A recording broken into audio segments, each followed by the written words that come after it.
Oke. Oke, bismillahirrahmanirrahim. Assalamualaikum warahmatullahi wabarakatuh. Waalaikumsalam warahmatullahi wabarakatuh. Oke, selamat pagi dan salam sejahtera buat kita semua.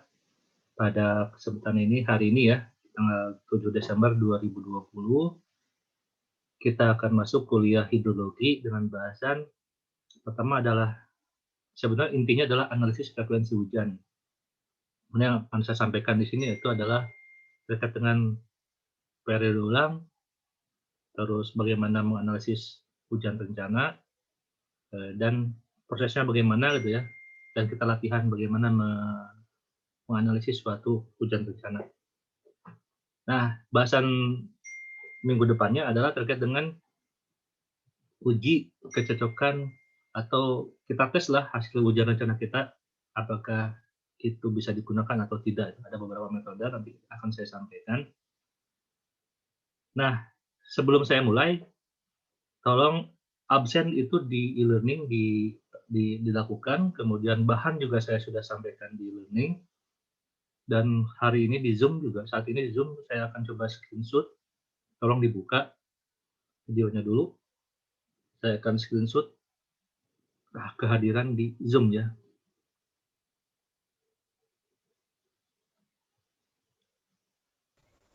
Maaf Pak, tidak bisa on cam, kameranya sedang error. Ya, nggak apa-apa, yang bisa aja.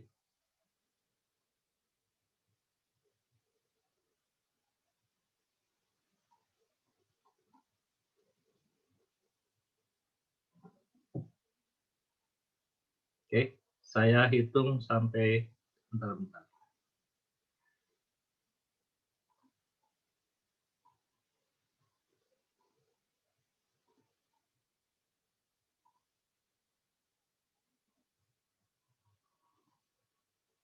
Oke, saya hitung sampai dengan 3 ya untuk screen pertama. 1, 2, 3.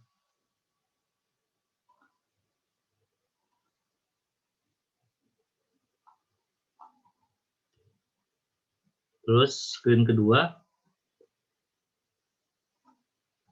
saya hitung 1, 2, 3.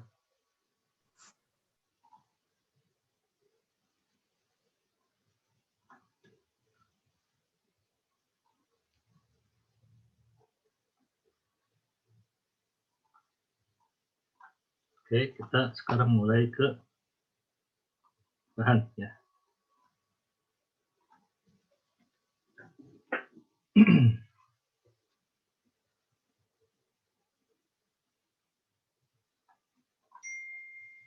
Nah, hari ini seperti yang tadi saya sampaikan di awal, kita akan membahas terkait dengan analisis frekuensi hujan.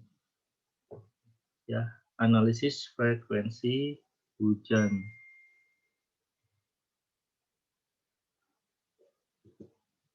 Nah, apa sih sebetulnya yang akan kita bahas? Ini preambul ya, pendahuluan dari saya.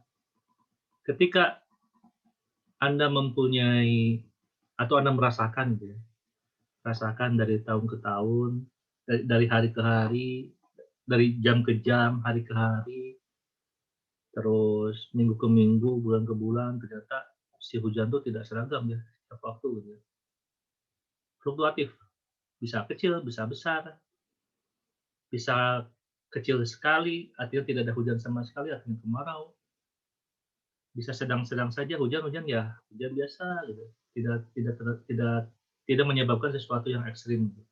Kadang ada hujan ekstrim yang tahu-tahu Anda dengar berita di Baleendah banjir. Misalkan Anda tinggal di Cimahi misalkan tuh Sungai Cilemer banjir. Oh iya, soalnya tadi malam seharian hujan besar. Seharian hujan besar, kemudian intensitasnya ya, kerapatan hujannya ternyata lebat sekali, Anda merasakan seperti itu. Dan itu kadang berulang, kadang tidak. Nah, itu yang akan kita coba sampaikan saat ini. Bagaimana fenomena tadi yang saya sampaikan itu bisa dibikin atau dibuat suatu pendekatan, kemudian Anda tentukan, oh jadi kalau saya mau membangun suatu bangunan pengendali banjir misalkan, saya harus merujuk pada data yang kemarin tuh, kemarin datanya hujannya paling ekstrim. Hujan yang kemarin itu, saya rasakan hujan yang paling besar sekali. Nah, saya akan merujuk data itulah. Oke, nggak masalah. Tapi tahun-tahun sebelumnya, 10 tahun yang lalu juga ada loh yang lebih ekstrim dari itu. Nah, sehingga kita akan menganalisis hujan yang akan kita jadikan acuan untuk pengendalian banjir tadi yang saya sampaikan, ya, dari data-data historis yang sudah pernah terjadi. Nah, namanya analisis frekuensi hujan. Gitu ya.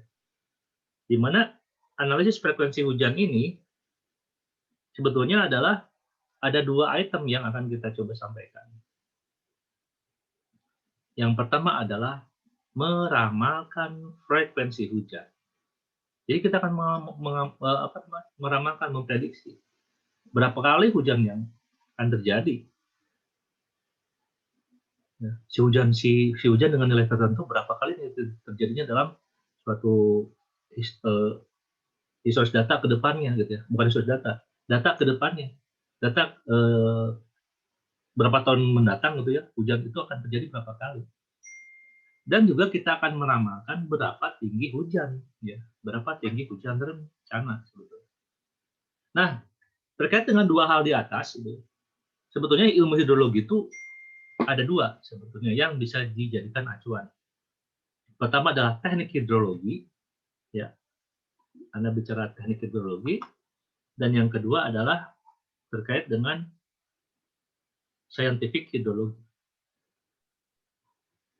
Ya, jadi pandangan ilmu hidrologi itu ada 2 sebetulnya, dari sudut keteknikan atau dari engineering-nya, dan dari sudut ilmu hidrologinya atau scientific hidrologinya.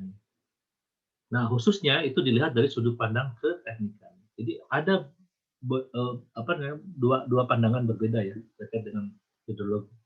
Nah, kalau yang teknik hidrologi seperti yang kita sudah pelajari sebelumnya bahwa di sipil itu adalah teknik hidrologi. Nah, kalau teknik hidrologi itu akan berbicara terkait dengan berapa besaran hujan. Artinya kita akan memperkirakan atau mengestimasi berapa tinggi hujan, berapa frekuensi hujan, dan akan meramalkannya di beberapa tahun ke depan. Baik itu 2 tahun, 5 tahun, 10 tahun, sampai dengan 1000 tahun ke depan juga pun kita bisa memprediksi itu. Ya. Jadi memperkirakan dan meramalkan atau estimating dan predicting atau forecasting. Baik itu nilai hujan, ya, baik itu nilai hujan yang bisa diprediksi, ataupun juga nilai debit, nilai aliran di sungai. Dengan catatan, ada pencatatan debit. Kalau hujan otomatis ada ya, otomatis ada lah di beberapa daerah itu hujan pasti dicatat oleh badan-badan yang berwenang di bidang pencatatan hujan seperti Badan Meteorologi dan Geofisika, BMKG. Dinas Pertanian kadang juga mempunyai untuk kepentingan dia kebutuhan air di sawah, ya, dan ketersediaan air di sawah juga ya. Jadi untuk di sawah itu ada ketersediaan air dari hujan. Mereka menyiapkan data hujan di pertanian. Dan di Dinas Sumber Daya Air terkait dengan pengelolaan SDA, ya, Dinas Sumber Daya itu ada yang provinsi, ada yang kabupaten, ada juga yang dari Balai Wilayah Sungai. Balai Wilayah Sungai itu kepanjangan tangan dari Kementerian PU, di mana Balai Wilayah Sungai itu mengelola sumber daya air yang sifatnya atau kewenangan pusat ya. Kenapa dibilang kewenangan pusat? Karena memang cakupannya sungai-sungai besar gitu ya, yang membutuhkan anggaran cukup besar ya, itu adalah biasanya dari Balai Wilayah Sungai yang mengelolanya. Nah, itu adalah sebetulnya ini yang akan kita lakukan adalah meramalkan dan memprediksi frekuensi hujan dan tinggi hujan rencana. Nah, hidrologi karena sangat berhubungan erat dengan fenomena alam yang kompleks gitu ya. Itu ada 2 hal sebetulnya terkait dengan cuaca dan iklim. Nah, di mana ini data-data cuaca dan data-data iklim itu semuanya unpredictable. Datanya tuh tidak bisa terprediksi. Datanya bisa hari ini, bisa besok. Si data ekstrim itu bisa terjadi besok, atau bisa terjadi 2 hari kemudian, atau bisa terjadi, malah yang ekstrim itu kemarin loh. Nah, itu adalah sesuatu data yang sifatnya kompleks dan tidak beraturan nilainya. Nah, ini yang akan kita coba kita lihat dari sudut pandang kita sebagai orang engineer, sebagai orang perencana, sebagai orang teknik ya, orang teknik untuk di bidang sumber daya air misalkan, atau di bidang jalan, atau di bidang apapun juga. Itu ini jadi sebagai acuan gitu ya. Nah, sebetulnya tujuan analisis frekuensi itu adalah untuk berkaitan ya. Jadi analisis frekuensi data hidrologi ini berkaitan dengan besaran peristiwa-peristiwa ekstrim. Ini saya tekankan ini, peristiwa ekstrim. Jadi debit yang akan kita analisis pun adalah debit yang ekstrim. Berbeda dengan debit yang sudah kita analis pada waktu UTS. Debitnya adalah debit yang real time, debit yang bisa dikatakan debit rendah. Ya. Ada orang yang menyebutkan bahwa itu adalah debit yang rendah. Nah, sedangkan debit yang akan kita pelajari ke depan, ya, sampai dengan UAS selesai itu adalah debit ekstrim. Di mana debit ekstrim ini berawal dari hujan ekstrim. Ya. Kecuali Anda punya data debit yang tersedia, ya, data pengamatan debit, ya berarti kita tidak usah menggunakan hujan sebagai acuannya. Kalau tidak ada datanya, kita menjadikan hujan sebagai acuan untuk menganalisis debit yang terjadi di suatu daerah aliran sungai. Nah, jadi datanya adalah data-data peristiwa ekstrim, artinya historis loh, data historis, data yang tahun-tahun sebelumnya. Ya. Nah, data-data historis yang tahun sebelumnya itu berkaitan dengan frekuensi kejadiannya. Berapa kali kejadiannya sering muncul, si nilai yang besar itu, apakah selama 10 tahun atau selama 5 tahun gitu ya. Kapan dia munculnya, 5 tahun, 2 tahun, 5 tahun, 2 tahun, dan seterusnya gitu ya. Nah, untuk menentukan berapa nilai yang ekstrim-ekstrim tadi, itu melalui penerapan distribusi kemungkinan, atau disebut dengan distribusi probabilitas. Ya. Anda pasti mengenal distribusi probabilitas yang pernah saya ajarkan. Kebetulan yang kelas D ini kan saya dosen statistiknya ya. Nah, itu ada yang disebut dengan distribusi normal, terus ada yang disebut gamma, ya, dan distribusi lain-lainnya. Nah, distribusi gamma dan lain-lainnya itu adalah cocoknya untuk data-data laboratorium. Nah, kalau normal, Gumbel, dan sebagainya, nanti akan sampaikan itu cocoknya untuk data-data lapangan, data-data observasi. Ada beberapa distribusi yang akan kita ajarkan hari ini. Nah, data hidrologi yang dianalisis diasumsikan tidak bergantung pada sesuatu, atau datanya tidak bergantung, atau independen datanya. Tetapi datanya adalah terdistribusi secara acak. Kenapa dia terdistribusi secara acak? Karena fluktuatifnya tidak beraturan. Ya, kadang kecil, kadang besar. Kecil besarnya itu juga dari segi time series-nya itu tidak beraturan. Kadang hari ini, kadang besok, kadang dua hari kemudian, dan seterusnya. Makanya disebut dengan distribusi secara acak dan disebut dengan variabel random. Ya. Jenis datanya adalah jenis data yang random, yang sifatnya acak dan sifatnya stokastik. Ya. Nah, ini adalah jenis data dari data hujan, di mana data hujan ini akan kita coba prediksikan ke depannya seperti apa. Nah, kalau kita bicara analisis frekuensi hujan, berarti ada frekuensi terjadinya, ada kemungkinan terjadinya, ada probabilitas. Nah, kalau kita bicara probabilitas, itu ada kaitannya dengan return period atau periode ulang. Yang kalau kita bicara probabilitas, itu ada kaitannya dengan periode ulang. Di mana kalau kita bicara periode ulang, gitu, itu didefinisikan sebagai waktu hipotetik di mana debit atau hujan dengan suatu nilai tertentu, artinya nilai ekstrim ya, itu akan disamai. Ya. Berarti akan disamai. Berarti nilai X ini tadi akan disamai. Ya. Nilainya akan berhasil disamai oleh suatu data atau juga bisa dilampaui. Ya. Dalam jangka waktu tersebut, artinya sesuai dengan periode ulang. Jadi kalau kita bicara periode ulang 2 tahun, maka dalam jangka waktunya adalah dalam jangka waktu 2 tahun. Jadi ada nilai nih yang besar ya. Misalkan saya ambil range data 2 tahun, selama 2 tahun. Nah, diprediksi selama 2 tahun itu akan muncul nilai yang paling besar. Kapan terjadinya? Walau alam, tidak tahu, karena probabilitas bicaranya. Mungkin setelah kita rencanakan sekarang, besok terjadi hujan yang paling besar. Dan setelah hujan paling besar itu, hujannya kecil-kecil semua selama 2 tahun itu. Tahu-tahu pada tahun ketiga, ada yang besar lagi, melewati yang kedua. Nah, berarti itu sudah bukan periode ulang 2 tahun, tapi itu periode ulang 3 tahun. Atau kalau di bawah setelah 5 tahun, nilainya masih paling tinggi yang itu, gitu ya. Berarti itu periode ulang 5 tahun. Kapan terjadinya ya tidak tahu. Namanya probabilitas. Pasti terjadi dalam range waktu tersebut, gitu ya. Nah, berdasarkan data debit atau hujan untuk beberapa tahun pengamatan, itu dapat diperkirakan debit atau hujan yang diharapkan atau disamai atau dilampaui dalam 1 kali dalam 1 tahun. Jadi kalau nilai itu kita bisa diharapkan akan terjadi atau akan dilampaui ya. Akan terjadi atau dilampaui 1 kali.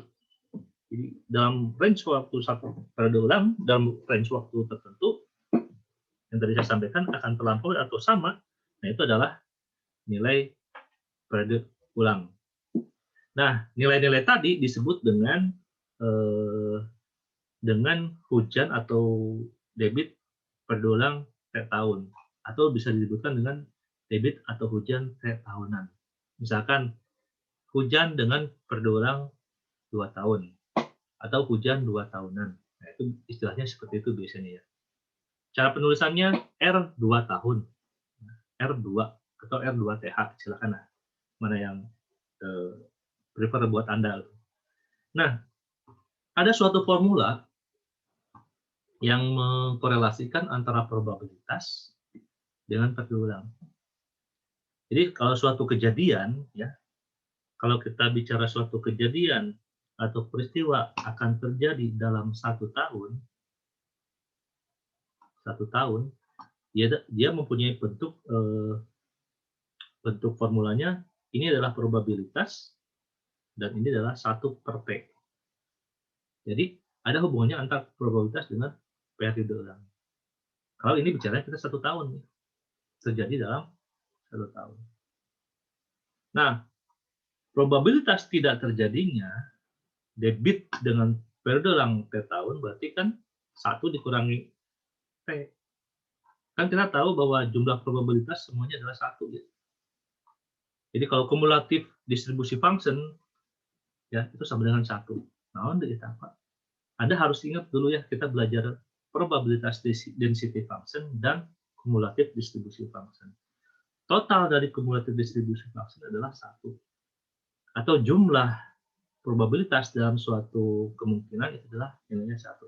Nah, sehingga kalau kita bicara kejadian dan peristiwa, ya, kejadian atau peristiwa dalam 1 tahun itu adalah probabilitasnya 1/T, berarti probabilitas tidak terjadinya adalah 1 dikurangi 1/T. Ya. Terus kalau kita bicara terkait dengan ada faktor N tahun yang berurutan, kalau tadi itu kan dalam 1 tahun, ya.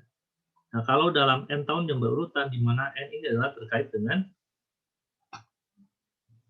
N itu adalah terkait dengan debit rencana suatu bangunan air. Ya, tadi menghalangi. Oke. Nah, di mana N itu adalah dengan umur rencana suatu bangunan dalam N tahun. Gitu.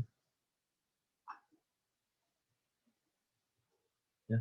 Jadi kalau kita bicara umur layanan suatu bangunan dalam N tahun, maka probabilitas tidak terjadinya gitu, itu adalah 1 dikurangi 1/T di mana N ini adalah N tahun yang berurutan terkait dengan rencana umur suatu bangunan air.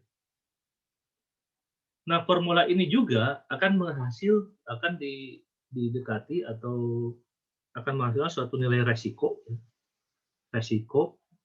atau probabilitas suatu debit akan terjadi. Paling tidak sekali dalam waktu yang kita tentukan. Jadi N di sini adalah umur layanan suatu bangunan. Di mana nilai resikonya itu akan menjadi 1 dikurangi 1 T, 1 bagi T dipangkatkan dengan N. Nah, ini adalah nilai resiko yang akan terjadi dalam suatu perencanaan bangunan. Jadi kalau kita dapatkan ada 3 variabel di sini. Pertama, nilai periode ulang. Terus yang kedua, umur layanan dari suatu bangunan. Dan yang ketiga adalah resiko. Yang ketiga adalah resiko atau probabilitas terjadinya debit itu. Nah, kalau misalkan kita bicaranya layanan suatu umur bangunan ya. Nah, kalau itu dilepaskan, kita akan bicaranya terkait dengan, kita hanya bisa bicara terkait dengan probabilitas ini saja. Ya, berdasarkan periode ulang tertentu. Kalau kita tidak menyebutkan layanan suatu bangunan. Kalau kita bicara per tahun, kita akan amankan per tahun. Kita bicaranya yang di atas aja, yang 1 per T. Contoh nih, saya mempunyai kasus seperti ini. Berapakah periode ulang yang harus ditentukan jika resiko yang akan ditanggung sebuah bendung 40% dan layanan umur dari bendungnya adalah 10 tahun.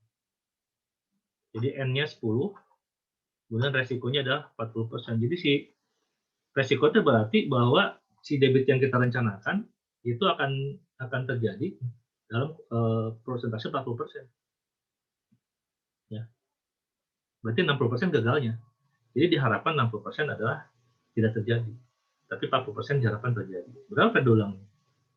Nah, periode ulangnya adalah N. Masukkan ke dalam formula ini akan dihasilkan nilai periode ulang 20 tahun.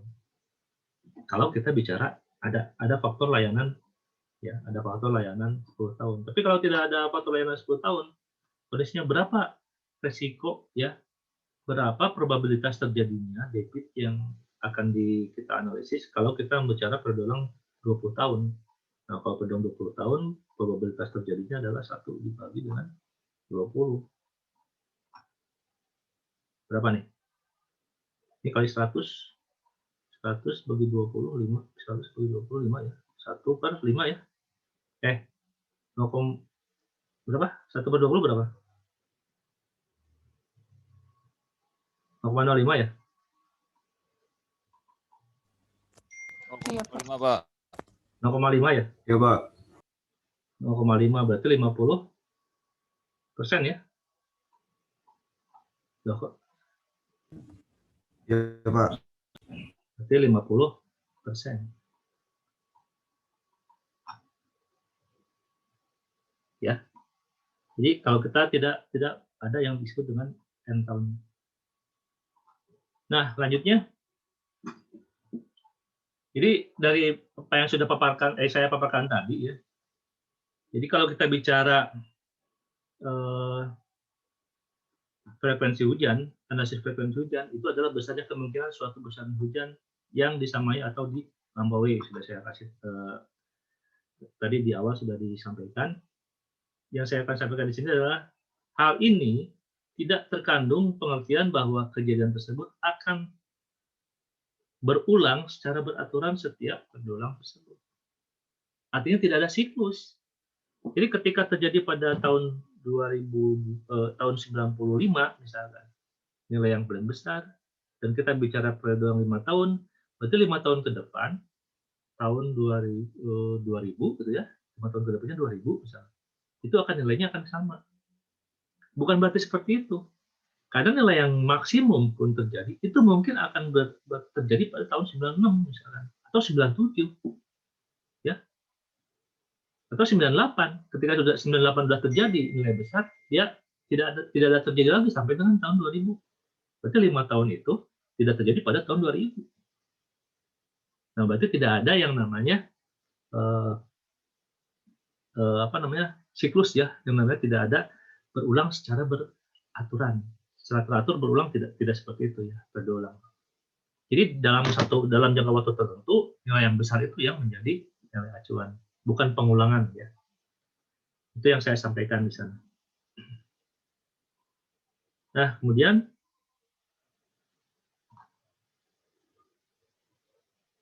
untuk menganalisis hujan ya, menganalisis hujan rencana, terus ada delay.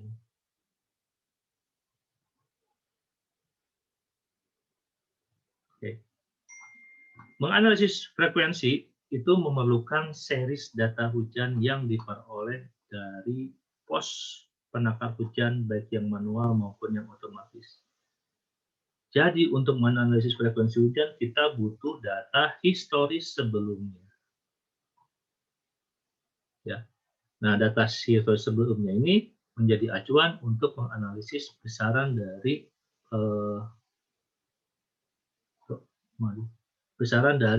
hujan yang akan kita rencanakan. Berapa nilainya dan berapa siklusnya, berapa periode ulang. Nah, jadi kalau kita bicara analisis frekuensi hujan, sifat statistiknya itu akan mengikuti pada data historisnya. Nah, sifat statistik yang akan kita rencanakan, itu akan mengikuti pada series data yang sebelumnya. Jadi kalau dari narasi, data kejadian yang telah lalu, jadi sifat statistik data kejadian telah lalu, untuk memperoleh probabilitas ini di masa yang akan datang. Jadi probabilitas data yang akan dijadikan acuan untuk hujan rencana itu akan mengikuti sifat statistik data yang sebelumnya. Dengan anggapan bahwa sifat statistik kejadian hujan yang akan datang masih sama dengan sifat statistik kejadian hujan pada masa lalu. Jadi distribusinya mengikuti distribusi hujan yang historis. Nah, sehingga kita akan cari nih distribusinya apakah distribusi normal yang cocok dengan data hujan kita atau distribusi yang lain. Ya, nah itu yang akan kita pelajari pada saat ini. Jadi distribusi hujan itu banyak ya. Yang namanya, distribusi data itu banyak ya. Ada yang normal, ada yang log normal, ada gamma, ada gamma, ada banyak sekali ya. Nah itu yang mempunyai karakteristik dari masing-masing distribusi. Ada yang cocok, ada yang tidak terhadap data hujan yang tercatat. Nah, itu yang akan kita coba pelajari pada saat ini.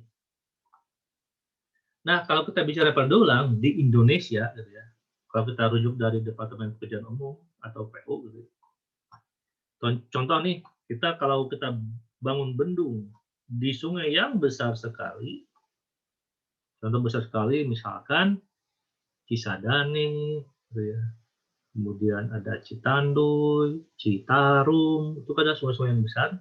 Ini periode ulangnya bisa sampai dengan 100 tahun. Artinya, kalau kita bicara periode 100 tahun, berarti probabilitas terjadinya debit yang 100 tahun berapa? 1/100. Jadi, kemungkinan besar terjadinya debit itu adalah cuma 1%. Peluangnya adalah cuma 1%. Jadi, yang kita rencanakan adalah debit yang peluang terjadinya 1%. Artinya nilainya akan besar sekali. Karena kejadiannya cuma 1% loh peluangnya. Jadi peluang kejadian cuma 1%. Artinya mungkin 1% terjadi kapan?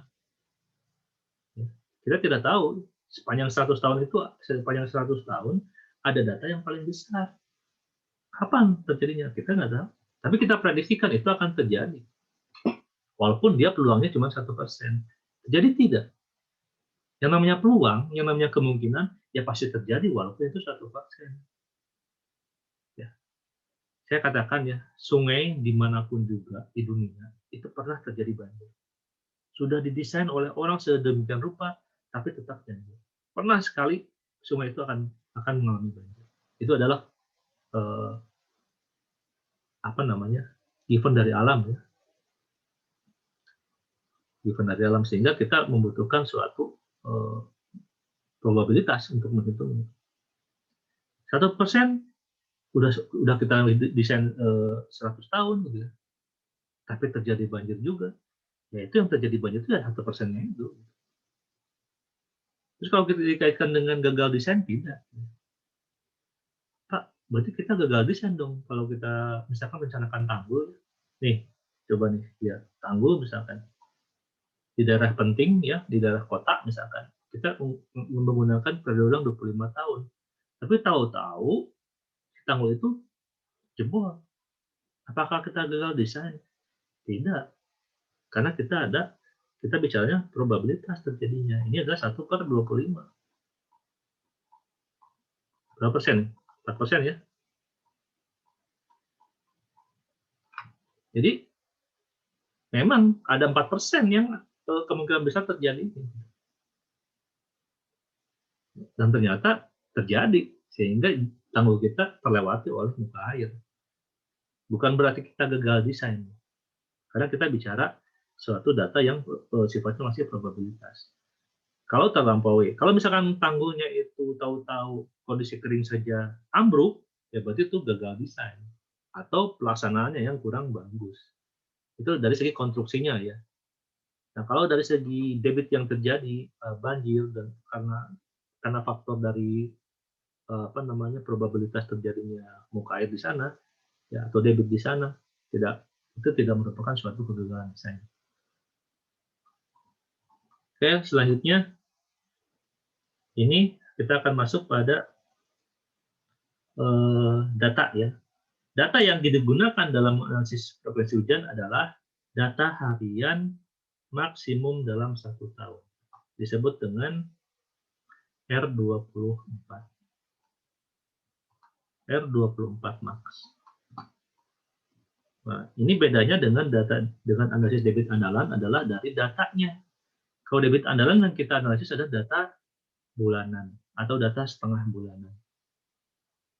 Kalau data untuk debit ekstrim atau hujan bencana adalah data harian maksimum dalam 1 tahun. Artinya pada tahun 2000 misalkan ada pada tanggal 1 Januari sampai dengan tanggal 31 Januari harian nilai hariannya itu yang maksimum adalah disebut dengan R24 max. Jadi yang dijadikan acuan adalah hujan harian maksimum dalam 1 tahun. Jadi minimum datanya adalah 10 tahun. Jadi tahun 2000 sampai dengan tahun 2009 sampai dengan tahun 2019 misalnya. Setiap tahun mempunyai nilai R24 max. Ya. Nah, dalam hal ini analisis frekuensinya tergantung dari kualitasnya, dari kualitas data. Kualitas data itu apa maksudnya? Ya. Kualitas data itu misalkan adanya sebaran data ya, hujan harian maksimum, tapi ada yang kecil, ada yang besar gitu. Terus ada yang tidak tercatat atau bolong-bolong, itu adalah kualitas data. Nah, sehingga kalau kita akan menggunakan data hujan untuk dijadikan analisis hidrologi, kan kita perlu uji data pos hujan dulu, uji data hujan dulu. Sudah saya sampaikan di awal, untuk menguji data hujan itu saya kasihkan 2 cara minimumnya. Sebenarnya banyak sekali caranya, silahkan Anda cari referensi lain lah di luar kuliah Jani.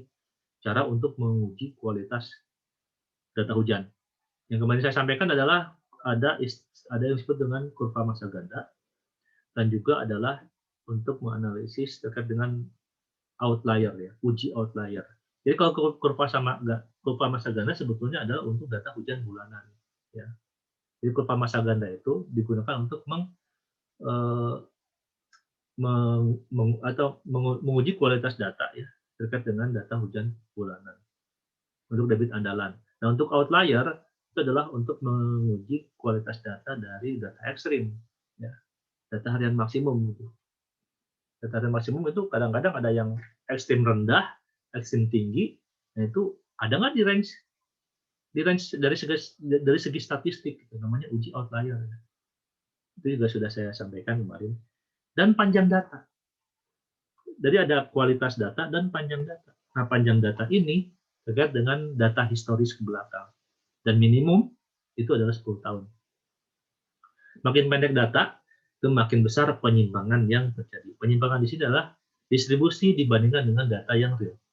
Data hasil pengamatan itu kita coba cek terhadap data distribusi apakah simpangannya terlalu besar atau tidak. Nah, dalam ilmu statistik dikenal beberapa macam distribusi frekuensi. Ada 4 ya distribusi yang akan coba saya sampaikan. Pertama adalah distribusi normal dengan kekhasannya, ya, dengan khas itu di sini adalah karakteristik statistiknya, dia mempunyai nilai karakteristik tertentu. Kemudian log normal juga dia punya nilai karakteristik statistik tertentu. Kemudian ada log persen 3 sama, dan ada juga gambar. Jadi ada 4 distribusi yang akan coba saya sampaikan pada hari ini. Dan kita akan berlatih bagaimana cara menganalisis suatu hujan rencana. Ya. Saya agak panjang di pengertian analisis frekuensi karena ini sangat penting ya. Jadi kalau Anda sudah memahami filosofi apa itu analisis frekuensi hujan, kedepannya Anda tidak akan nanya-nanya lagi. Dan Anda akan bisa berdiskusi dengan teman-teman ketika terjadi, kita mempunyai data, gitu ya. Terus, kemudian Anda berdebat, mau yang mana nih yang kita gunakan, dan sebagainya.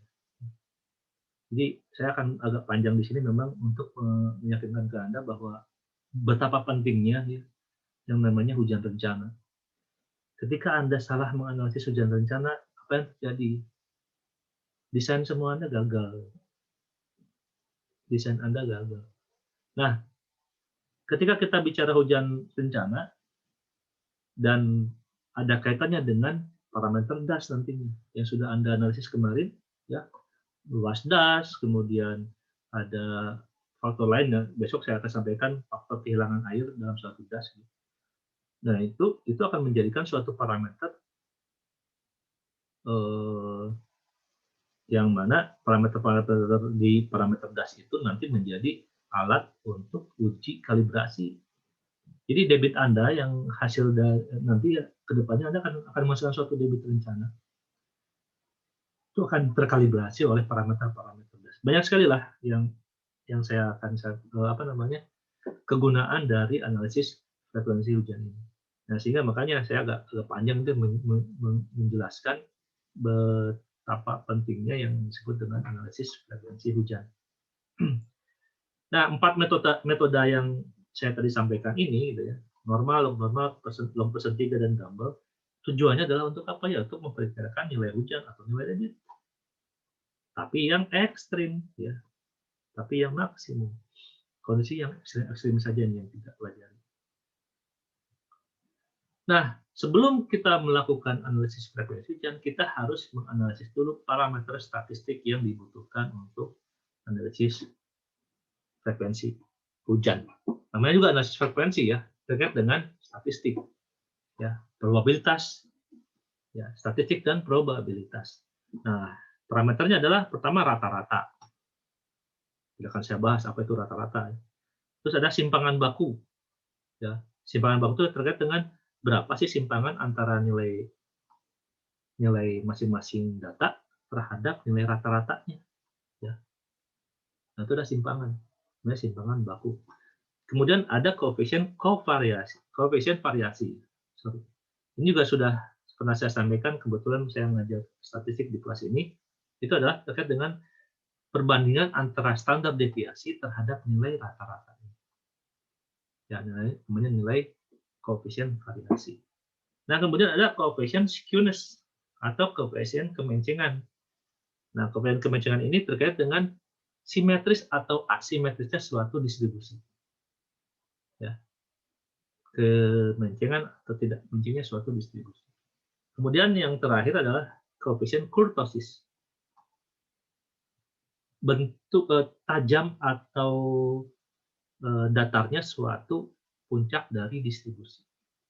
Yang namanya distribusi itu suatu bentuk kayak hidrograf ya, namanya distribusi. Nanti akan saya sampaikan apa itu. Nah, nilai-nilai parameter ini harus dianalisis dulu karena ini ada kaitannya dengan kesesuaian distribusi. Jadi sebaran distribusi data kita cocoknya mana, gambar atau log normal dan sebagainya, yang tergantung dari nilai-nilai parameter ini. Ya, nilai CS dan CK sebetulnya. Ya, nilai CS dan CK. Ada juga nilai CV. Nah, ini rata-rata saya tidak akan jelaskan lebih detail ya. Kemudian ini standar deviasi tidak akan saya jelaskan lebih detail juga. Koefisien variasi silakan Anda baca saja. Jadi saya sudah jelaskan sekilas. Yang ini adalah koefisien skewness. Nah, ini yang belum pernah Anda ketahui mungkin ya, akan saya sampaikan bahwa untuk koefisien skewness itu adalah kemencengan. Jadi adalah ukuran asimetri atau penyimpangan kesimetrian suatu distribusi. Rumusnya seperti ini. Artinya gini, kalau yang namanya distribusi normal itu nilai CS-nya adalah 0. Artinya dia simetris. Dia itu simetris nih. Ya. Misalkan saya mempunyai distribusinya seperti ini. Nah, ini ke sini dia sama. Ya. Terus nah ini sebetulnya kemencengannya 0, ya, CS-nya 0. Nah, kadang ada distribusi yang mungkin akan seperti ini. Nah, dari kan ini mu-nya nih, ini mu-nya nih. Ini mu. Nah, ini ada kemencengan. Nah, kemencengan ini ya tergantung dari jenis distribusinya ya. Nah, sehingga perlu dicek nih data distribusi kita apakah menceng atau tidak. Terus satu lagi adalah koefisien kurtosis, di mana kurtosis itu terkait dengan puncak atau kepuncakan atau peak dense ya, atau ya distribusi puncaknya seperti apa. Nah, biasanya hal ini dibandingkan dengan distribusi normal. Kalau distribusi normal itu nilai CK-nya adalah 3. Disebut dengan mesokurtik. Nah, ini misalkan ini 3. Nah, ketika CK-nya itu di bawah 3, dia akan membentuk puncak yang tajam. Atau disebut dengan leptokurtik. Dan kalau CK-nya lebih dari 3, dia puncaknya akan datar. Dinamakan dengan platikurtik. Nah, ini adalah yang platikurtik. Dan nilai CK dihitung berdasarkan formula ini. Tergantung dari jumlah data, dan tergantung dari standar deviasi, dan tergantung dari simpangannya berapa. Nah, itu adalah nilai kurtosis. Semuanya Anda hitung dulu. Setelah Anda hitung, kemudian Anda bisa cek terhadap suatu statistik ya, parameter statistik. Contoh nih, jadi semua parameter statistik kalau sudah dihitung ya, kalau kita punya data, punya rata-rata, punya standar deviasi, koefisien skewness, koefisien variasi, kurtosis, kemudian ternyata hasilnya adalah seperti ini. Nah, baru dicek terhadap jenis distribusi yang sudah saya tadi sampaikan, itu akan dicek terhadap syaratnya. Nah, syaratnya itu kalau saya rujuk ini dari Pak Bambang Triatmojo ya bukunya, ada juga yang dari Pak Suripin. Silakan Anda cari sumbernya gitu ya.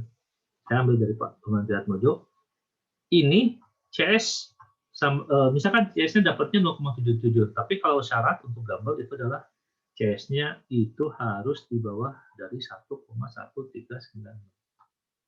CS-nya masuk nih. Oke, CS-nya masuk. Tetapi nilai CK untuk yang gambar syaratnya adalah di bawah dari 5,4002. Nah, nilai CK-nya lebih. Berarti dia tidak memenuhi. Normal, CS-nya harus 0 yang mendekati 0, dan nilai CK-nya harus mendekati 3, seperti yang tadi saya sampaikan di awal. CS-nya harus 0, kayak 3. Nah, ini CK-nya lebih besar sekali, 6. Kalau CS mungkin relatif mendekati ya, sama mendekati 0, bisa dimaklumi. Tapi yang CK-nya ini tidak cocok ya, terlalu besar. Berarti ini tidak memenuhi. Log normal, CS-nya minus 0,9. Nah, sedangkan CS-nya itu adalah sebenarnya log normal mendekati 0 juga ya. Oh, CS-nya 3 ya ternyata. Ada 3 Cevi dan Cevi kuadrat. Nah, itu syaratnya. Ya. Syaratnya adalah ternyata 3 nih, dari Cevi, 3 Cevi dan Cevi kuadrat. Nah, ini tidak memenuhi. Terus nilai CK-nya, ini kalau log normal mendekati 5,83. Ini mungkin ini mendekati ya, tapi yang CS-nya yang tidak sesuai. Jadi ini tidak memenuhi. Terus log persen 3, kemencengannya minus 0,9, dan syaratnya itu CS-nya tidak ada syarat, asalkan dia tidak sama dengan 0. untuk berpesan 3 dan dia memenuhi. Ya, nah, itu salah satu cara untuk menganalisis suatu statistik parameter dari distribusi. Tetapi sebaran yang cocok belum tentu yang terpilih oleh ini. Kalau kita cek terhadap pengujian sebaran, ya, kalau kita cek terhadap pengujian sebaran, nih, nah pengujian sebaran itu ada yang secara grafis, Kolmogorov, dan chi-square. Dari 4 distribusi tadi, yang cocok yang mana distribusinya? Kalau ini secara statistik, ya, kalau ini secara uji kecocokan distribusi. Ya. Nah ini minggu depan kita akan belajar ini. Kita akan belajar. Nah itu adalah pendahuluan yang terkait dengan analisis frekuensi dan jenis-jenis distribusi frekuensi hujan yang akan kita coba analisis hari ini ya. Ada pertanyaan terkait dengan preambul yang saya sampaikan tadi?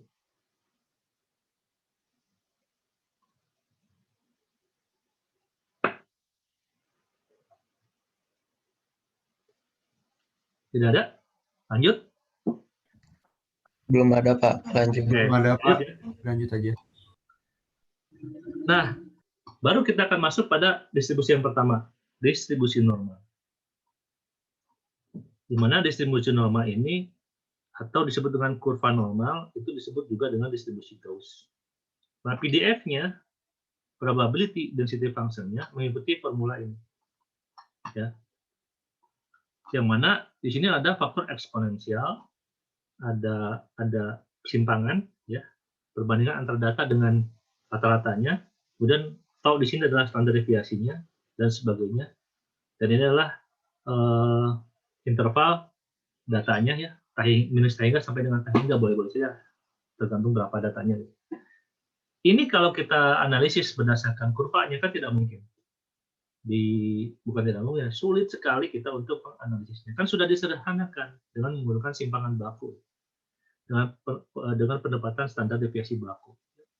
Anda sudah belajar itu ya di statistik. Dengan menggunakan tabel-tabel, ya, dengan menggunakan tabel-tabel Anda bisa memprediksi berapa probabilitas suatu data dari range data berdasarkan kalau dia mengikuti distribusi normal. Ya, kan ini tidak mungkin ya, susah sekali sehingga ini sudah didekati oleh tabel. Nah, sehingga formula untuk menghitung berapa hujan rencana pada distribusi normal itu adalah contoh XT. Hujan pada periode ulang tertentu, T itu tahun artinya periode ulang, di mana nilainya adalah X bar ditambah dengan nilai K, T, nilai koefisien sesuai dengan koefisien distribusi normal dikalikan dengan standar deviasi. Ya. Jadi yang akan sama nilainya itu adalah nilai X bar dan nilai standar deviasi untuk semua periode ulang. Baik itu 2, 5, 10 sampai dengan 1000 sampai dengan nanti kita belajar apa itu PMP ya. Ada probabilitas maksimum presipitasi. Ya. Probabilitas maksimum presipitasi digunakan untuk mendesain suatu bendungan. Jadi bendungan itu bukan periode ulang, tapi PMP namanya. Tapi nilainya sama. Nilai dasarnya adalah sama. X bar, nilai rata-rata dari data, dan nilai standar deviasi. Yang beda itu adalah nilai KT-nya. Nilai KT ya adalah faktor frekuensi merupakan fungsi dari peluang atau periode ulang dan tipe model matematika distribusi peluang yang digunakan. Jadi sebetulnya yang beda itu adalah nilai KT-nya. Nah, nilai KT ya. Nilai KT bisa dianalisis kalau kita punya periode hujan yang direncanakan, kita bisa mendapatkan nilai KT. Tapi kalau dibalikin, berapa sih hujan rencana kita kalau kita mau menganalisis hujan 100 tahun misalnya? Berarti kita harus cari nilai KT yang 100 tahun. Ya. Nah, jadi X bar adalah nilai rata-rata, S atau tau itu adalah nilai standar deviasi. Intinya, semua metode, baik itu normal, Gumbel, Lopez 3, ini adalah rumus utama. Jadi, hujan rencana periode ulang tertentu, periode ulang 2 tahun, 5 tahun, 10 tahun, dan seterusnya, itu adalah penjumlahan antara rata-ratanya ditambah dengan koefisiennya tergantung dari normal, Gumbel, Lopez, dan sebagainya, dikalikan dengan standar deviasi. Itu modalnya. Ya. Jadi kan kita akan mendistribusikan, kita akan mencari tahu nilai yang sesuai dengan periode ulang. Nah, berarti yang diambil jadikan acuan adalah nilai rata-ratanya. Nilai rata-ratanya ditambah dengan koefisien tertentu dikalikan dengan standar deviasi. Simpangannya yang menjadi acuan, koefisiennya tergantung dari jenis distribusinya. Simpel ya. Untuk menganalisis hujan rencana tidak begitu ribet. Jadi ini adalah prosesnya. Yang tadi saya sampaikan adalah pengertiannya. Ya. Pengertiannya karena memang kalau kita bicara terkait dengan periode ulang, bicara terkait dengan probabilitas, kalau Anda tidak mengerti itu, ini gunanya untuk apa sih gitu ya? Apa bedanya antara 2 tahun dengan 100 tahun? Kok nilai yang periode ulang 2 tahun lebih kecil daripada nilai yang 100 tahun? Kenapa yang 100 tahun lebih besar nilainya? Nah, itu juga sudah saya sampaikan tadi pengertiannya seperti apa. Ya. Jadi intinya gini, kalau Anda mendapatkan suatu formula gitu ya, atau katakanlah kasarnya template gitu, dan Anda tidak mengetahui itu prosesnya, berat ya. Berat artinya Anda tidak mengerti, jadi Anda kayak robot gitu. Suruh memasukin input, ganti angka, nanti keluar, itu robot gitu. Tidak mengerti prosesnya, itu jangan sampai seperti itu ya. Tolong jangan sampai seperti itu. Jadilah mahasiswa yang bijak gitu ya, mahasiswa yang pintar ya. Bisa walaupun Anda sudah punya template, punya apa, tapi kan Anda bisa menganalisis. Oh, ini datanya ada angkanya dari sana, ini dari sana, ini dari sana. Ya. Dan ini untuk apa gitu? Itu yang penting tuh, ini untuk apa? Data ini tuh untuk apa gitu? Itu yang sangat penting. Oke, lanjut. Masih bicara distribusi normal. Nilai KT. Nah, nilai KT-nya ini adalah sebetulnya sudah merujuk pada kurva ya, ada pada tabel Gauss-Jordan. Ya. Anda nggak usah pusing-pusing harus menganalisis dari PDF yang rumusnya jelimet tadi gitu. Ini cukup dengan melihat dari tabel KT ini. Jadi untuk periode ulang 1,01 nilai KT-nya adalah 3,05. Jadi kalau saya akan menghitung hujan rencana periode ulang 1,001 adalah rata-rata dikalikan dengan KT dikalikan dengan rata-rata ditambah dengan KT dikalikan dengan standar deviasi. Nilai KT-nya ini. Nah, semakin kecil periode ulang, nilai KT-nya semakin negatif. Berarti dia akan mengurangi dari nilai rata-rata. Jadi, hujan dengan periode ulang tertentu yang paling kecil itu di bawah rata-rata nilainya. Nah, itu pengertiannya gitu.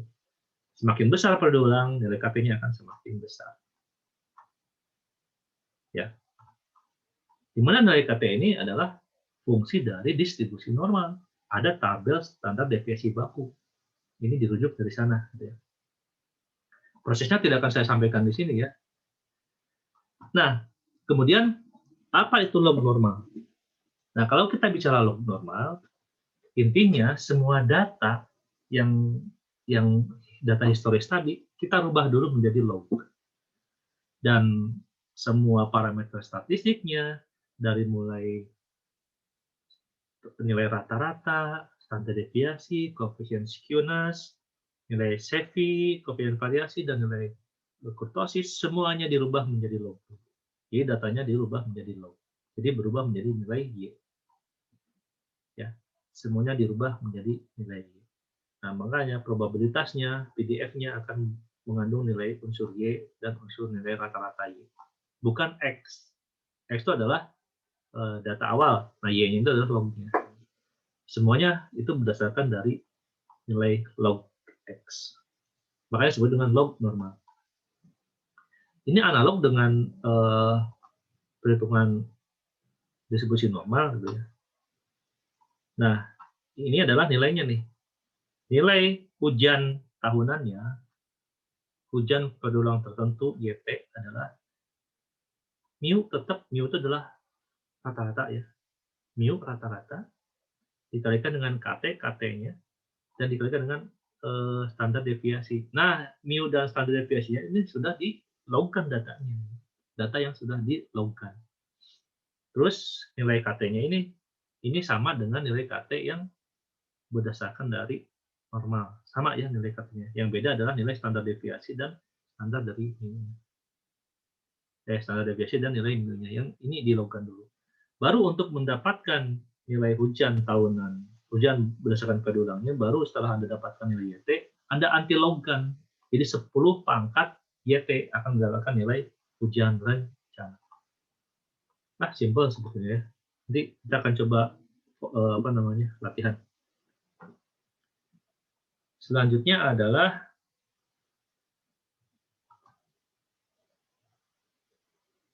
distribusi. Nah, ini tabel K untuk log ya. Untuk log normal. Tabel K untuk log normal ini mungkin sama dengan, kurang lebih sama dengan yang ada di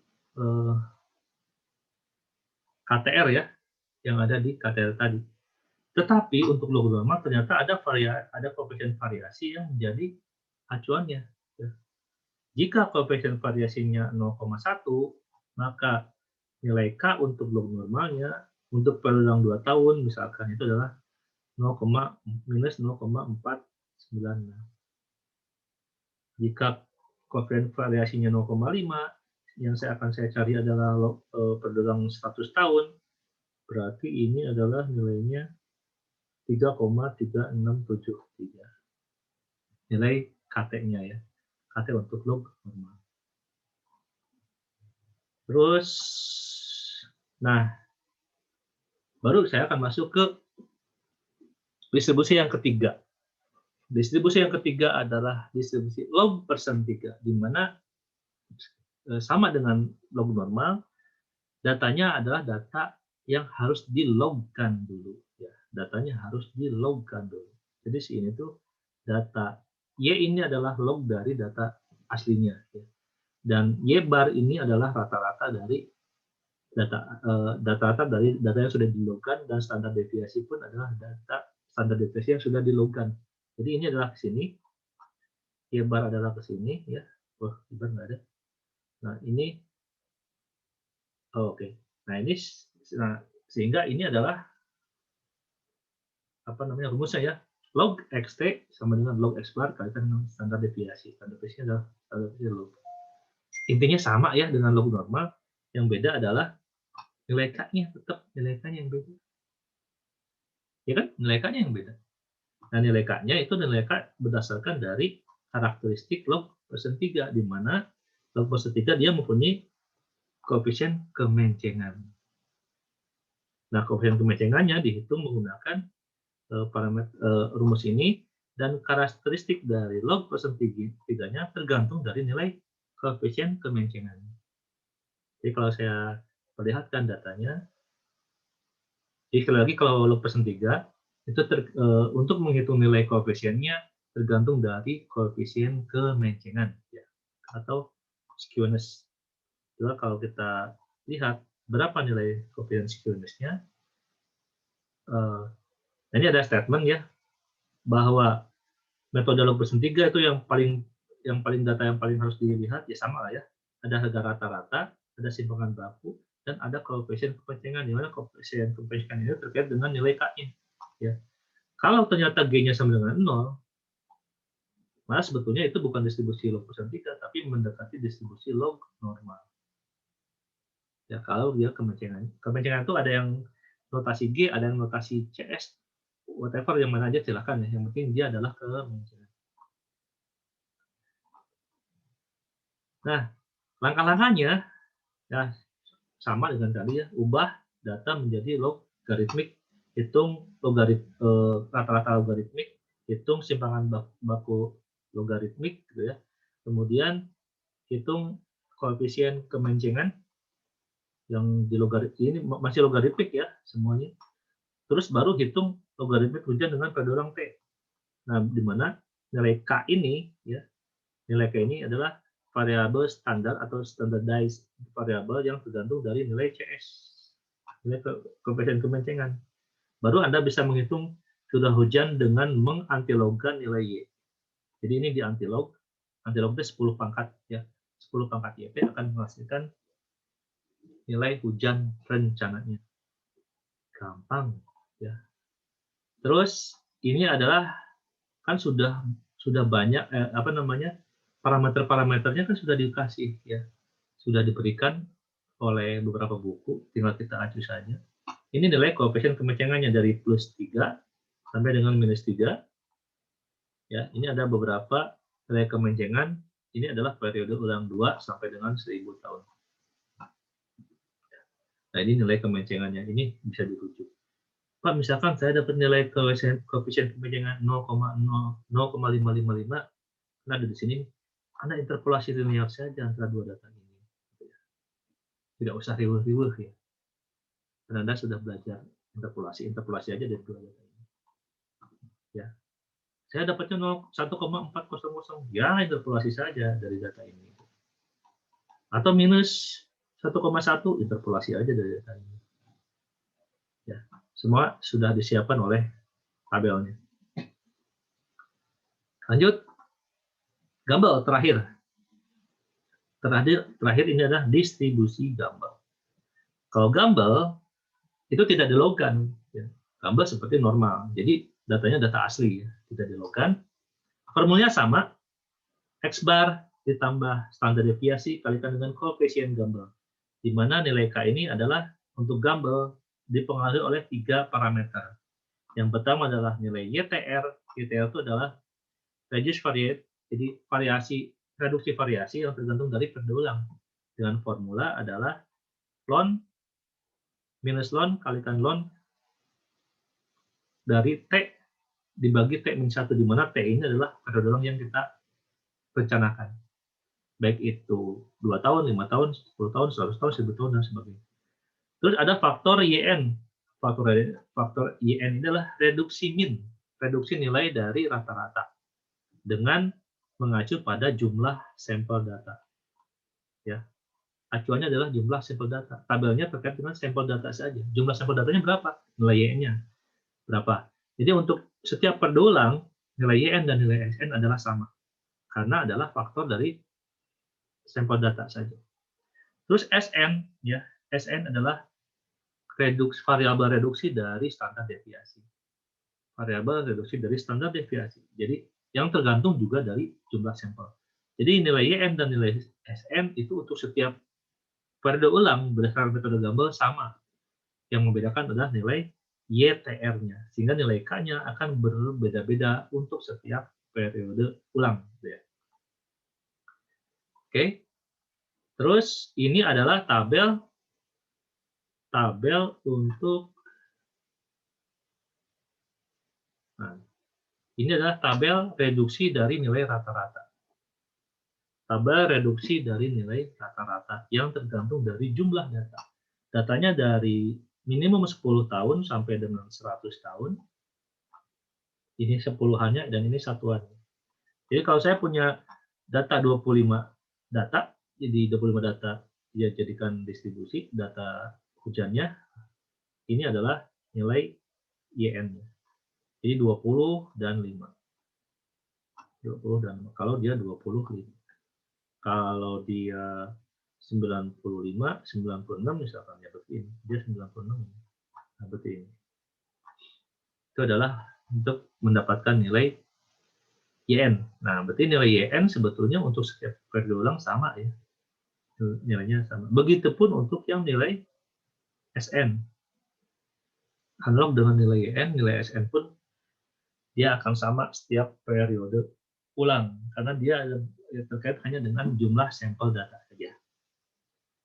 Nah, sebetulnya nilai YTR, ya, nilai YTR juga sudah dibuat tabel seperti ini. Atau Anda bisa hitung menggunakan formula Y sama dengan min ln kali ln, ya, kalikan T min 1, kalikan T dibagi T min 1.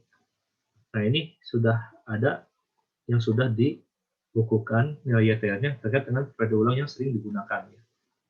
Periode ulang yang bulat-bulat. 2, 5, 10, 20, 25, dan seterusnya. Kalau di antara ini ada yang mau cari, 80 misalkan berdiulang 75 tahun ya dengan Anda interpolasi saja ini nilainya. Atau Anda masukkan ke dalam rumus YTR sama dengan min ln dan sebagainya. Nah, itu adalah beberapa distribusi yang akan coba kita latih pada hari ini. Nah, sekarang saya sudah share juga di e-learning ya.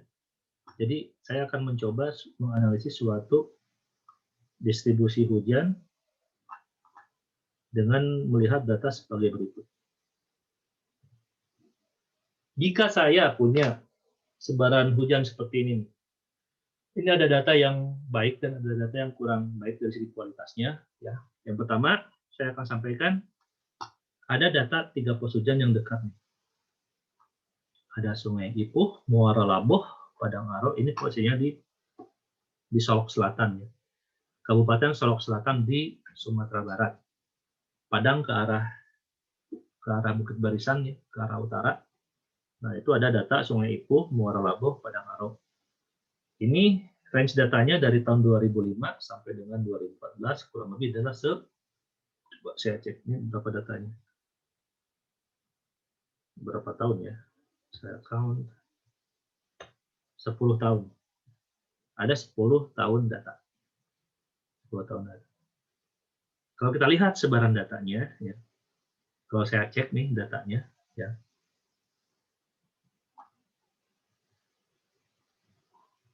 Ini kecil. Kecil. Apa yang Anda ketahui? Ekstrim enggak? Ya. Sedangkan yang disebut dengan data ekstrim, mohon maaf, ini harus saya sampaikan tadi sebelumnya. Yang disebut dengan hujan harian ekstrim itu berdasarkan dari BMKG itu adalah harus di atas 150 mm. Ini disebut dengan hujan ekstrim, di mana hujan ekstrim ini akan mengakibatkan banjir bandang. Nah, hujan harian maksimum yang normal-normal artinya ya sering terjadi gitu ya, itu adalah 100-an plus minus 100 ya, milimeter dalam satu hari. Jadi hujan yang turun 100 mm dalam satu hari itu adalah hujan harian maksimum. Tapi kalau udah lebih dari 150 itu udah hujan ekstrim. Nah, kalau kita lihat data ini kecil sekali. Paling ini memadai lah 2 tahun ini. Ini juga bisa memadai. Kalau kita lihat sebarannya, kan ini dekat nih pos hujannya. Ini nggak benar, ini tinggi, tahu-tahu tinggi. Nah, kalau menurut saya ini yang paling betul. Kenapa ini paling betul? Karena ini adalah mendekati kondisi hujan yang hujan harian maksimum. Kalau ini bukan hujan harian maksimum. Mungkin berapa jam saja hujan terjadi dalam satu hari. 32 mungkin gerimis lah gitu ya. Atau hujan berat selesai gitu. Dan tidak lebat gitu. Tapi apakah sepanjang 10 tahun kondisinya seperti ini semua? Di bawah ekstrim semua? Dalam 10 tahun terakhir, apakah kondisinya seperti ini? Nah, ini kita harus cek terhadap historis banjir yang pernah ada. Loh, di Sungai Ipuh kok kemarin banjir kok tahun 2009 misalkan. Besar loh banjirnya. Berarti kan tidak sejalan dengan data hujan yang ada. Terus, ini juga tidak sejalan. Ini lumayan lah. Contoh nih 104 ya atau 145 nih, ini ekstrim sekali nih. Di sini 51, di sini 75 kan nggak mungkin. Walaupun memang hujan tidak terdistribusi secara merata. Ya. Tapi kalau kondisinya relatif dekat, pos hujannya, gitu. Kalau kondisinya jomplang sekali, nggak bisa digunakan. Saya rasa nggak bisa digunakan. Nah, sehingga kalau saya itu ya, kalau ini adalah data dari bukan underestimate dinas ya, ini itu adalah data dari dinas-dinas yang ada di kabupaten. Kemudian ini adalah dari hujan manual. Artinya pencatatan hujannya dilakukan secara manual, dibuka si obrometernya dibuka, kemudian diukur pada gelas ukur, dicatat ketebalannya sekian mili. Kalau misalkan hujan harian maksimumnya 32, sepanjang tahun nggak mungkin. Pasti ada yang lebih dari itu. Ya, tidak mungkin selama 10 tahun nilainya kecil-kecil. Tidak mungkin. Nah, yang saya sayangkan gitu ya, karena ini hujannya hujan manual dan dilakukan pencatatannya secara manual, pengukurannya secara manual, kadang yang mengukur itu adalah bukan orang yang kompeten. Yang ditugaskan untuk mengukur pos hujan gitu ya, yang mencatat hujan kadang-kadang bukan orang kompeten. Tahu-tahunya si orang itu nggak hadir hari itu gitu ya, dan hari itu dia mencatat, berapa ya kemarin saya nggak datang, kira-kira sama dengan yang 2 hari yang lalu, catat. Nah, ini yang fatal. Nah, sehingga kalau menurut saya gitu ya, eh, sebagai engineer, karena gini loh, yang namanya data hujan ini menjadi acuan kita untuk mendesain suatu infrastruktur penggunaan air. Nilai hujan ini menjadi uang nantinya. Berapa uang yang akan diinvestasikan oleh pemerintah untuk pengendalian banjir misalkan? Ya dari sini awal, dari hujan. Kalau hujannya nggak benar, mencatatnya seperti apa? Ya. Jadi kan kurang relevan dengan kondisi yang ada di lapangan. Ini yang sangat bahaya kan. Mungkin Anda juga setuju dengan saya. Kalau ini salah pencatatannya ya, infrastruktur akan gagal. Ya mungkin korelasinya sekarang banyak sekali ya bangunan-bangunan yang ternyata belum berapa tahun sudah jebol. Ya, kalau kita abaikan, kalau misalkan konstruksinya betul ya, konstruksinya betul, tapi tahu-taunya jebol karena dia artinya tanggul misalnya sudah terlewati, ya, ya karena yang didesain terlalu kecil, ya seperti data inilah. Makanya saya sampaikan ini kan hasil kajian saya nih, ini saya tidak gunakan sama sekali. Berdebat dengan orang-orang PU, saya nggak mau menggunakan data ini kecil. Nah, yang betul itu sebetulnya, yang relatif benar ya, yang saya yakin betul lah, itu adalah data dari BMKG. Kenapa dari BMKG betul? Karena dia merupakan data automatic rainfall recording, yang bentuknya sudah jam-jaman, heterograf. Ya. Tapi data ini sangat susah keluarnya dari BMKG. Saya juga kurang tahu kenapa susah sekali keluarnya dari. Padahal sebaran pos BMKG di Indonesia udah banyak sekali ya, walaupun kurang rapat ya. Tapi sebagai pembanding utama ini harusnya bisa digunakan. Terus sekarang balai-balai wilayah sungai ya, balai wilayah sungai itu berarti dia kewenangan pusat gitu ya. Itu sudah ada rasionalisasi hidrologi. Nah, rasionalisasi hidrologi itu artinya dalam suatu das kebutuhan pos hujannya berapa sebetulnya. Ada metodenya namanya metode segitiga Kagan gitu ya, untuk menganalisis berapa sih kebutuhan pos hujan dalam suatu das dan posisinya di mana saja. Itu ada kajian khususnya, namanya metode Kagan. Terus ada juga kajian kebutuhan dari pengukuran debit AWLR, juga sama menggunakan metode Kagan. Nah, posisi-posisi pos hujan tadi gitu ya, itu sekarang balai-balai sungai akan menempatkan bukan pos manual, semuanya adalah automatic rainfall recording untuk mencatat hujan yang terjadi. Jadi itu akan mencegah supaya hal ini tidak terjadi. Ya, hal ini tidak terjadi. Ya, dan itu mungkin yang bisa saya sampaikan terkait dengan kok ini kecil, ini besar ya. Padahal ini adalah dalam satu kawasan ya. Aneh ya. Jadi saya terangkan ke Anda, kalau Anda mempunyai nanti kalau tugas akhir atau tugas PBA atau tugas dari ibu-ibu dosen lainnya ya terkait dengan tugas keairan, ketika Anda mendapatkan data hujan seperti ini untuk harian maksimum, jangan Anda gunakan, ya, karena akan beda hasilnya, nilainya kecil. Ya. Oke, selanjutnya, sehingga saya akan menggunakan, walaupun ada 3 pos hujan ini tidak saya akan gunakan, saya tetap akan gunakan yang ini. Karena ini adalah kita bicara yang ekstrim, ya, bicara yang ekstrim, bicara yang terjadi hujan yang lebat. Nah, sehingga kalau saya sampaikan, ini yang tadi kelas C, saya lihat dulu. Nah, sehingga hujan ini menjadi hujan yang saya jadikan acuan.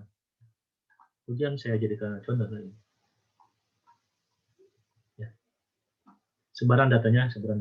Oke, kita akan berlatih untuk menganalisis hujan menggunakan metode distribusi normal.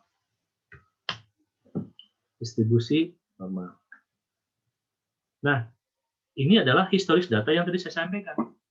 Jadi Anda kalau mau menganalisis frekuensi hujan, datanya adalah data historis hujan pada minimum 10 tahun terakhir. Saya coba 10 tahun terakhir yang saya analisis ya di contoh soal ini, dan saya akan hitung berdasarkan hujan rencana berdasarkan distribusi normal. Sebelumnya Anda harus cek dulu nih ya, CS-nya berapa, CK-nya berapa, ya, kemudian koefisien variasinya berapa, kemudian Anda cek parameter distribusinya, parameter statistiknya ya. Silakan sajalah statistiknya seberapa besar nilai itu. Cocok nggak untuk gambar, untuk load persen dan sebagainya. Maksud saya tuh ini Anda cek ke sini nih.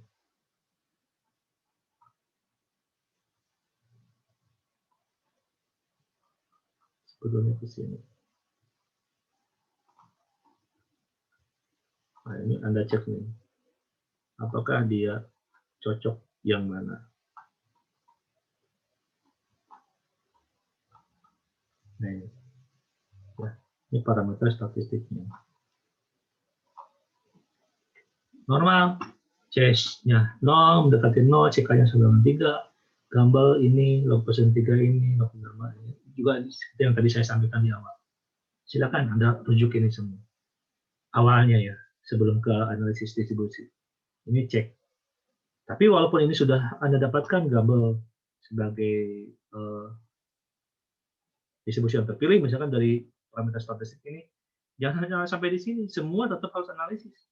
Baru Anda cek nanti distribusi, uji kecocokan distribusinya. Jadi selain parameter statistik juga diuji kecocokan distribusi. Oke, saya akan masuk ke distribusi normal. Saya akan hitung X rata-rata, mu, atau X rata-rata, atau X bar, whatever namanya terserah. Sama dengan, saya kasih average kan, average. Saya menggunakan Excel biar cepat ya, daripada saya harus menggunakan tulis tangan, susah. Terus standar deviasi, atau tau ya, tau itu sama dengan STDF. STDF-nya yang P ya, yang P, karena yang P itu N-1. Kalau yang lainnya mungkin N saja. Kan kita bicaranya adalah N-1.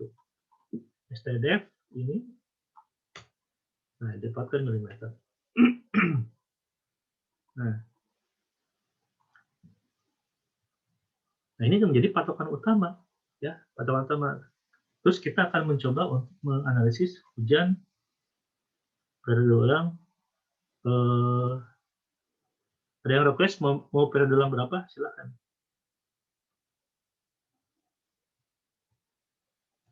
Ada yang request, Pak, saya mau tahu periode ulang berapa? Sok. Satu lagi, periode ulang berapa? 10 tahun, Pak. 10. Yang mau di ekstrim lagi? Saya ambil 50 tahun ya. 10 tahun dan 50 tahun ya. Coba saya akan ambil itu. Nah, formulanya ya, kan cuman X bar, X rata-rata. Nah, ini kan kalau hujan yang periode ulang tertentu adalah X rata-rata, gitu kan, ditambah koefisien normal dikalikan dengan standar deviasi. Itu kan rumusnya. Rumus semuanya sama. Distribusi apapun juga sama rumusnya. Yang membedakan adalah koefisien, kalau di normal ini KTR, kalau di gambar K, kalau di log normal itu ini KTR sama juga K ya, tapi tergantung dari prosesnya. Nah, untuk KTR normal kan sudah ada KTR-nya ya. Sudah ada nilai K-nya berdasarkan periode ulang yang dimaksud. Ya. Ini saya sampaikan. Nah, untuk yang tadi 10 ya. 10 sama 50 ya. Periode ulang 10. Nah, dapatnya 1,28. Periode ulang 50 2,05 ya. Oke, saya coba buat di sini Sebelum saya ke sana, saya akan buat dulu, belum saya ke analisis, kita buat dulu. Ini nilai periode orang 10 dan 50 tahun yang Anda inginkan kan. Terus di sini nilai KTR, ya kan? Nilai KTR-nya untuk yang 10 tahun adalah 1,28 dan 50 tahun adalah 2,05. 1,28 dan 2,05. 1,28 dan 2,05. Ya. Tinggal masukkan ke rumus. Hujan terdalam 10 tahun distribusi normal adalah rata-rata, Anda freeze kan sama ya. Ditambah KTR-nya adalah yang 10 tahun dikalikan dengan standar deviasi. Kita freeze. Itu dibukukan supaya kalau kita copy dia akan tetap. Ya, enter. Dapat sekian milimeter. Ini yang 10 tahun. Kalau yang 50 tahun tinggal copy aja.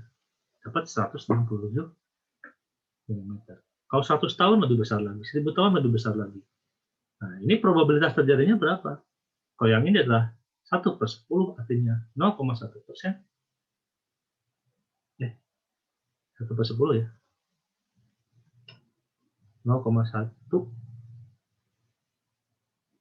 10% ya. 1/100. Ya 10%. Kalau yang ini, kalau 1/50,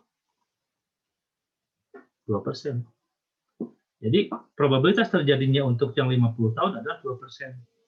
Probabilitas terjadinya ya 2%, dan 50 tahun akan lebih besar daripada 100 tahun. Nah, itu yang distribusi normal. Coba kita masuk ke distribusi Gumbel. Kalau distribusi Gumbel, saya copy Gumbel misalkan. Kan parameter ini sama ya. Ya kan? Parameternya sama ya. Dia masih merujuk pada ini. Nah, di Gumbel kita butuh informasi terkait dengan nilai K-nya. K-nya itu adalah tergantung dari ada 3 faktor, YTR, SN, dan YN ya. YTR, SN, dan YN. Coba kita sampaikan di sini. Oke. Nilai K dan nilai YN. Dan copy. Ini ada dua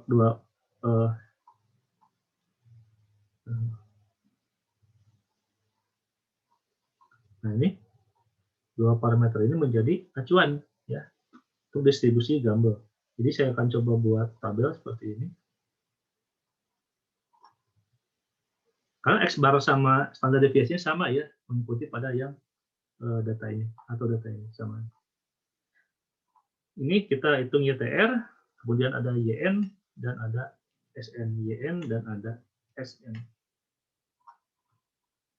Nah, untuk YTR itu bisa merujuk pada tabel atau bisa merujuk pada formula ini. Mean loan dikalikan dengan loan untuk X dibagi pada orang dikurangi 1. Ya. Saya tutup. Nah, YTR untuk pada orang 10 tahun adalah 2,25. Kemudian yang untuk yang 50 tahun adalah ini. Nah, ini adalah YTR-nya. Nah, di mana nilai YN dan SN hanya tergantung dari nilai N, jumlah data. Jumlah datanya 10. Berarti nilai YN dan SN-nya sama untuk masing-masing periode ulang.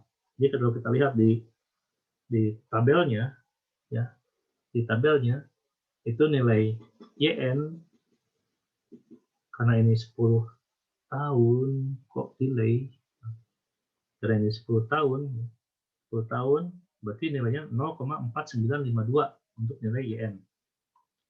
0,492 dan nilai SN-nya adalah 0,9496. Ya. kita masukkan 0,4952 dan 0,9496. Nilainya sama ya, nilainya sama.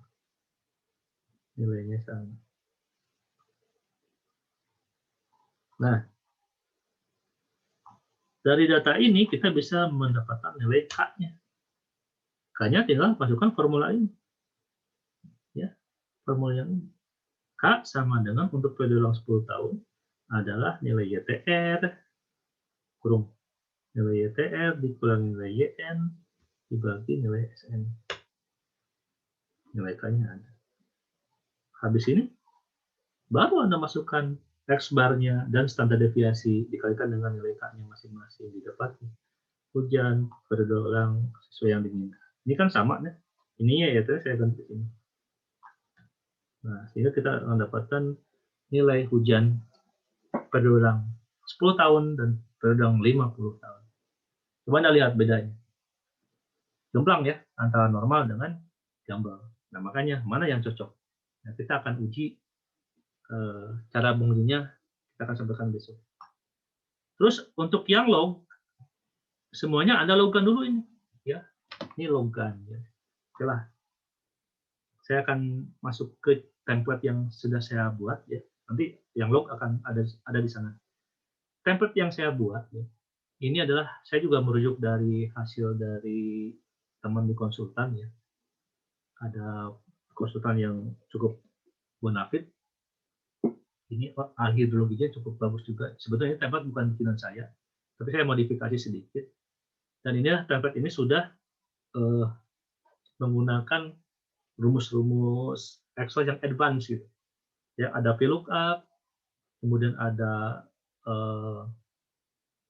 interpolasi linear di sananya secara automatically. Jadi Anda bisa menggunakan template ini, silahkan, dengan catatan Anda harus tahu dulu ya, cara menganalisisnya. Kalau ada yang tidak tahu bisa ditanyakan ke saya. Contoh nih, saya punya hujan normal, ya, distribusi hujan normal. Nah, distribusi hujan normal itu saya coba urut, saya masukkan datanya dari 2005 sampai 2014, kemudian diurutkan, ada diurutkan juga nomor urutnya. Data 2005 ada posisi pada urutan ke-6, yang ke-1-nya adalah 2008, berarti nilai ini yang paling besar. Nah, ini nilai yang tidak berurutan, yang tidak diurut, ya. Kemudian yang ini adalah nilai yang sudah diurutkan. Nah, ini juga by system, ya, by rumus dia akan mengisi automatically. Makanya saya bilang ini adalah sudah menggunakan rumus VLOOKUP, rumus advance-nya dari Excel. Nah, dari sini disampaikan jumlah datanya 10. Nilai rata-ratanya, seperti yang tadi saya ajarkan di sebelumnya, nilai rata-ratanya dari rata-rata data. Ya. Kemudian standar deviasi rata-rata data. Baru ini akan merujuk pada tabel. Nah, baru di sini ada periode ulang 2 sampai dengan 1000 tahun.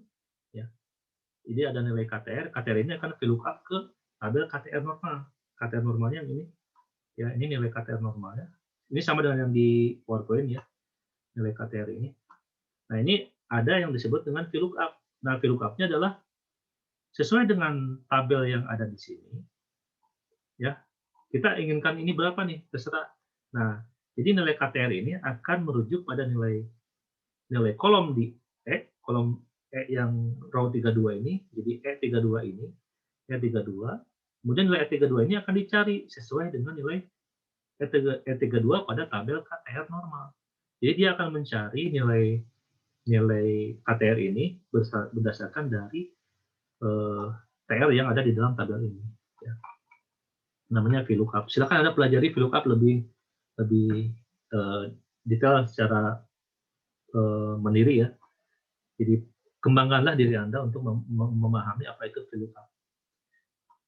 Nah, kemudian baru setelah dapat KTR ya tinggal dikalikan aja antara mu ditambah KTR kalikan dengan standar deviasi. Semua akan merujuk pada nilai sama. Dapat yang ini. Ya, ini adalah metode normal. Nah, kemudian di samping ini ada yang disebut dengan uji kecocokan rata-rata presentasi orot, uji kecocokan deviasi. Ini akan saya sampaikan besok ya. Minggu depan. Saya akan sampaikan minggu depan. Saya akan fokus pada menganalisis distribusi hujannya saja dulu. Oke, kemudian yang log normal. Nah, log normal ya. Log normal itu sama, ini sudah diurutkan juga datanya. Kemudian data ini dilogkan. Data ini dilogkan. Kan kita kan bicara log normal. Jadi datanya dilogkan dulu, kemudian dicari parameter mu, parameter tahu, dan satu lagi parameter kalau log normal, ada koefisien kemencengan. Koefisien kemencengannya harus 0. Harus 0 karena log normal. Jadi harus 0. Jadi anggapnya adalah koefisiennya 0. Nah, baru nilai KTR-nya itu tetap menggunakan KTR normal ya, sesuai dengan periode ulang ini. Tapi KTR normal ini akan dikalikan dengan S-log-nya. Ya. Dengan catatan CS-nya adalah 0. Jadi kalau CS-nya 0, ya, nilai KTR-nya sama dengan KTR normal. Nah, ketika CS-nya tidak 0, nilai koefisien kemencengan tidak 0, tabelnya bukan tabel normal, tapi tabel log persen 3. Yang ada bermacam-macam koefisien kemencengan.